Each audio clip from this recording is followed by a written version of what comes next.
వరంగల్పై focus పెట్టారు ప్రధాన పార్టీల నేతలు. 2 ఎంపీ స్థానాల్లో విజయంతో జిల్లాపై సాధించేందుకు వ్యూహాలు చేస్తున్నారు. చేసిన అభివృద్ధిని ప్రజలకు వివరించేందుకు అధికార పార్టీ, ప్రజా సమస్యలపై విమర్శలతో ప్రతిపక్షాలు రెడీ అయ్యాయి.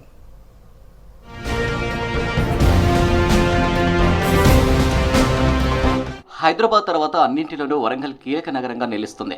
పార్లమెంటు ఎన్నికల్లో వరంగల్లో పాగ వేయడం ద్వారా ఉత్తర తెలంగాణలో పట్టు సాధించవచ్చని అన్ని పార్టీలు భావిస్తున్నాయి. దీంతో వరంగల్, మహబూబాబాద్ పార్లమెంటు స్థానాలలో గెలుపు కోసం తీవ్రంగా ప్రయత్నిస్తున్నాయి. అసెంబ్లీ నియోజకవర్గాలు, మండలాల వారీగా ఇంటర్నల్ మీటింగ్లు, డోర్ టు డోర్ ప్రచారం చేస్తున్నారు అభ్యర్థులు. ఇప్పుడు అగ్రనేతల పర్యటనకు ప్లాన్ చేస్తున్నారు. ఉమ్మడి వరంగల్లోని 2 స్థానాలపై గురిపెట్టింది కాంగ్రెస్. సీఎం రేవంత్ రెడ్డి సభతో ప్రచారానికి శ్రీకారం చుట్టింది. మహబూబాబాద్ లోక్సభ అభ్యర్థి బలరాం నాయక్ 19న నామినేషన్ వేసిన సందర్భంగా భారీ బహిరంగ సభ ఏర్పాటు చేశారు. సభకు రేవంత్ రెడ్డితో పాటు రాష్ట్ర మంత్రులు హాజరయ్యారు. ఈ నెల 24న వరంగల్ అభ్యర్థి కడియం కావ్య తరపున ప్రచారం చేరున్నారు సీఎం. మడికొండలో భారీ బహిరంగ సభకు ఏర్పాట్లు చేస్తున్నారు. కడియం శ్రీహరి పార్టీలో జాయిన్ అయ్యాక జరుగుతున్న తొలి సభ కావడంతో జన సమీకరణపై ప్రత్యేక దృష్టి పెట్టారు. తరువాత కాంగ్రెస్ అగ్రనేత రాహుల్ గాంధీ, ప్రియాంక గాంధీతో పాటు కాంగ్రెస్ పాలిత రాష్ట్రాల సీఎంలు వరంగల్, మహబూబాబాద్ సభలకు రానున్నట్లు తెలుస్తుంది. ఈ 2 స్థానాలపై బీజేపీ కూడా దృష్టి పెట్టింది. వరుసగా అగ్రనేతల పర్యటనలకు ప్లాన్ చేస్తుంది. వరంగల్ బీజేపీ అభ్యర్థి ఆరూరి రమేష్ ఈ నెల 24న నామినేషన్ వేయనున్నారు. 1000 స్తంభాల గుడి దగ్గర నుంచి అంబేద్కర్ విగ్రహం వరకు రోడ్ షో నిర్వహించనున్నారు. రైల్వే శాఖ మంత్రి అశ్విని వైష్ణవ్ హాజరవుతున్నారు. ఈ నెల 22న మహబూబాబాద్ అభ్యర్థి సీతారాం నాయక్ నామినేషన్ వేయనున్నారు.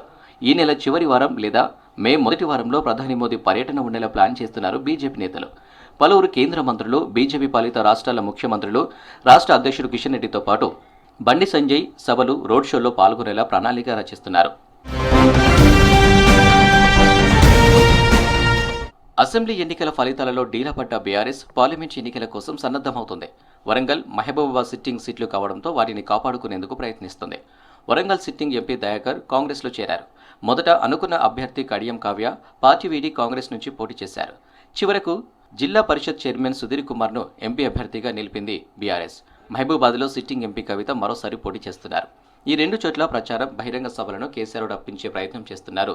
కేటీఆర్, మాజీ మంత్రి హరీష్ రావు ఉమ్మడి జిల్లాలో పలు చోట్ల ర్యాలీలు, రోడ్ షోలలో పాల్గొనేలా ఏర్పాటు చేస్తున్నారు. వర్కింగ్ ప్రెసిడెంట్ కేటీఆర్ ఏప్రిల్ 23న వర్ధన్నపేటలో అసెంబ్లీ నియోజకవర్గ స్థాయి కార్యకర్తల సన్నాహక సమావేశంలో పాల్గొననున్నారు.